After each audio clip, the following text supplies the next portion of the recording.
Na graça e paz do Senhor Jesus Cristo, Ele está sempre presente na vida da gente, para quem está com Ele. Agradeço pela oportunidade de fazer a leitura da Palavra de Deus, de levar as boas novas novamente, porque muita gente precisa de ouvir a Palavra de Deus no Evangelho, em verdade. Nos meus vídeos eu falo muito sobre a história da Antiga Aliança, para mostrar que o que acontecia antes da cruz, se levava para Cristo. Tudo o que aconteceu levava para Cristo. Até se diz sombras. Os cerimoniais, os rituais, os costumes e tradições que eles priorizavam e não a palavra de Deus, no Evangelho, que Cristo pregou e que foi pregado a todas as nações. Então tudo isso aconteceu para que chegasse a Cristo. E muitos que voltaram para o jugo da escravidão de novo, do qual receberam a libertação na cruz, foi isto que Cristo fez, libertou aquele povo, aquela geração da lei. Uma lei que trazia sacrifícios, opressões, perseguições e até a morte. E a morte de cruz, e que Jesus Cristo foi julgado e condenado pela lei. Então eu mostro aqui, eu sei que muitos não têm tempo para ouvir a palavra de Deus, e é isso que acontece. Só querem ouvir também o que é agradável para eles, as promessas que são feitas, principalmente o que lota os templos, é a promessa da prosperidade, é preencher os anseios, as necessidades que nós todos temos nesta vida debaixo do sol. E se faz promessas, se vende bênçãos, e são enganados. Na verdade, já temos a possibilidade, a capacidade de vencer, porque somos vencedores. Aí nós temos falsos mestres, falsos profetas, que ficam induzindo, dilubriando com falsidade, falsas bênçãos. E é assim que eles acreditam, nessa prosperidade de status, de riqueza material, e não procuram a riqueza espiritual. Então eu escolhi um tema hoje em que Jesus Cristo usou como exemplo, como parâmetro de julgamento contra aqueles que, mesmo tendo mais condições, não se movem de seus lugares para ouvir o Rei dos Reis, Senhor dos Senhores. Ouvem o líder religioso. Acreditam no que o líder religioso ali à frente, no púlpito, fazendo as suas encenações,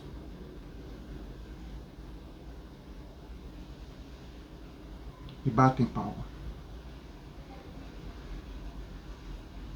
A rainha do sul, lá em Mateus, no capítulo 12, no versículo 42, Jesus citou este exemplo, porque ela viveu há 950 anos antes de Cristo. E ele usou como parâmetro de julgamento para aquela geração, em que ela viajou 2.500 quilômetros em condições precárias, apesar de ter levado muitas riquezas para o rei Salomão. Ela queria ouvir a sabedoria de Salomão, que era, na época, o maior dos sábios. Ela foi, fez perguntas e teve as respostas e teve uma impressão muito boa, muito mais do que a expectativa em que ela ouviu falar. Assim como na época de Jesus, muitos ouviam falar dele. Só em ouvir acreditaram, bem-aventurados aqueles que não viram e creram. Mas ela foi ver, ouvir a sabedoria de um rei mortal, falível. E não quis ouvir o rei imortal, o rei dos reis.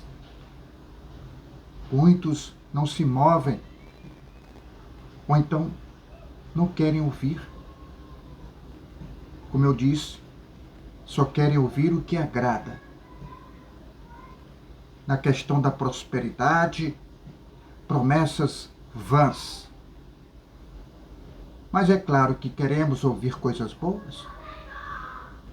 Palavras que trazem autoestima, sim, mas tem que ter unção espiritual.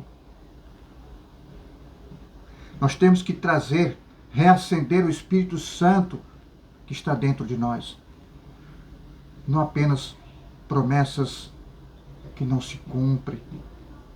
Ou fica na esperança de que vai alcançar o que o pastor falou. Precisamos ter cuidado. Então a rainha do sul, conhecida também como a rainha de Sabá, morando em outro país, na atual Etiópia, veio para ouvir na sabedoria de Salomão. Vamos aqui, em Mateus, no capítulo 12, versículo 42. A rainha do sul se levantará no juízo com esta geração lá da época, e a condenarão. Então veja que aqui é a referência em que Jesus usou como parâmetro para julgar aqueles que estavam acreditando na pregação enganosa. Porque se arrependeram com a pregação de Jonas. Então Jonas, na sua pregação, replicaram sobre alguns sinais. Uma geração má adúltera pede sinal, mas nenhum sinal lhe será dado. Para os judeus, a palavra de Deus era escândalo. Pediam sinais. Os gentios, que não estavam debaixo da lei, pediam sabedoria. E eis que está quem é maior do que Jonas. Então, a rainha do sul levanta-se o juízo contra esta geração e condenará, porque veio dos confins da terra. Aqui os confins da terra era a distância, muito longe, para ouvir a sabedoria de Salomão. E eis que aqui está quem é maior do que Salomão.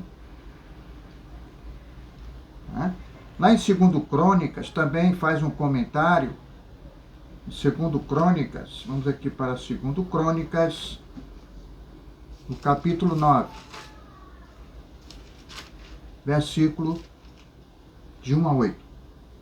A rainha de Sabá visita a Salomão. Tendo a rainha de Sabá ouvido a fama de Salomão, veio a Jerusalém prová-lo com perguntas difíceis, com muito grande comitiva, com camelos carregados de especiarias, de ouro em abundância e pedras preciosas, compareceu perante Salomão e lhes expôs tudo quanto trazia em sua mente. Salomão lhe deu resposta a todas as perguntas, e nada lhe houve profundo demais que não pudesse explicar. Era o sábio da época. Vendo, pois, a rainha de Sabá a sabedoria de Salomão e a casa que a edificara, e a comida da sua mesa, o lugar dos seus oficiais, o serviço dos seus criados e os trajes deles, seus copeiros e os seus trajes, e o holocausto que oferecia na casa do Senhor.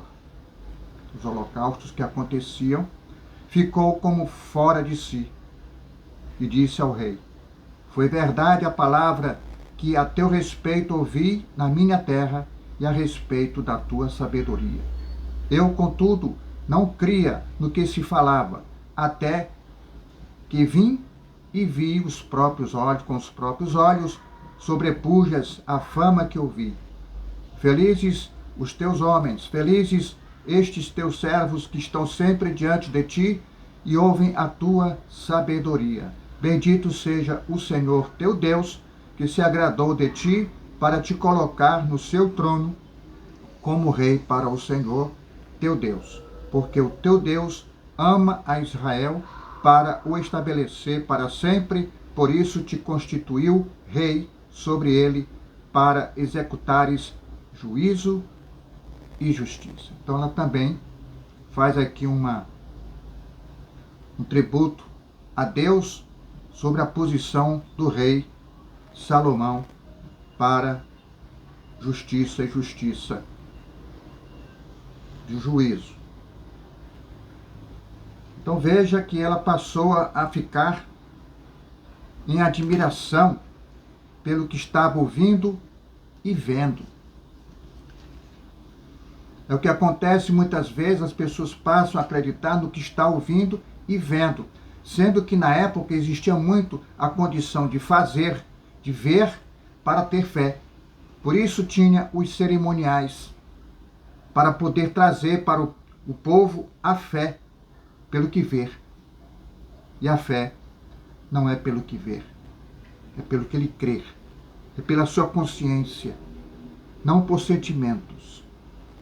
Então isso acontecia muito na época, por isso os cerimoniais, os rituais, os holocaustos. Vamos aqui em Romanos, pelo que foi lido, a gente fazer aqui um passeio, exatamente sobre o que movimentou, o que motivou a rainha de fazer essa viagem tão longa, por conta da incredulidade do que ela ouvia no país que ela morava, e para ter certeza desta incredulidade, tanta coisa boa que falava de Salomão, ela teve que fazer esta viagem com muito sacrifício. Então, Romanos, no capítulo 9, versículo 5. Deles são os patriarcas, e também deles descende o Cristo, segundo a carne, o qual é sobre todos, Deus bendito para todos sempre. Amém. Exatamente sobre a incredulidade dos judeus, pela própria consciência, né? E que Paulo faz assim uma referência a seus patriarcas, porque Paulo foi judeu ortodoxo, inclusive se destacava diante dos pais que eram tão fervorosos e amigos. Ele se destacava e foi um grande perseguidor da igreja por conta da lei. E assim, quando foi chamado, ele se transformou em um grande profeta, inclusive profeta dos gentios. Então, na incredulidade, em que Paulo faz aqui uma referência sobre os judeus. Vamos aqui em Isaías. No capítulo 9 também. Isaías, no capítulo 9, versículo 6. Porque um menino nos nasceu, um filho se nos deu. O governo está sobre os seus ombros, e o seu nome será Maravilhoso, Conselheiro, Deus Forte, Pai da Eternidade, Príncipe da Paz. O Senhor dos Senhores, Jesus Cristo, em que muitos deixam de ouvir o grande, poderoso, que realmente nos dá bênçãos espirituais, enquanto alguns procuram bênçãos materiais, bênçãos temporários, e não as bênçãos para sempre, para a vida eterna. Jesus, Deus forte. Então veja que aqui nós temos uma acomodação, pessoas que às vezes têm uma igreja em frente à sua casa, é só atravessar a rua para ouvir. Agora nós temos que ver aquela igreja ela sendo edificada, bem ajustada no seu alicerce. A pedra angular que Jesus Cristo colocou ali é a palavra de Deus em verdade. Mas às vezes, de um lado, não é preciso de se deslocar, porque ele já está dentro de você. Você no seu quarto, faça sua oração com sentimento sincero de fé. Você está conversando com ele, torna-se íntimo. Então, um lado a procurar, porque precisamos da igreja, que somos nós. E de outro lado, nós temos a oportunidade de conversar com ele, porque hoje temos acesso a ele, porque ele está dentro de nós. Somos o santuário do Espírito Santo de Deus. O poder de Deus que está dentro de nós. Não precisamos de intermediários. Outrora Jesus falava com o povo através dos profetas, dos apóstolos, com visões, sonhos e até mesmo na presença de um anjo, ou até mesmo uma presença humana, que é a teofania. A gente ouve por aí, muitos dizem assim, olha, ele está dizendo para mim,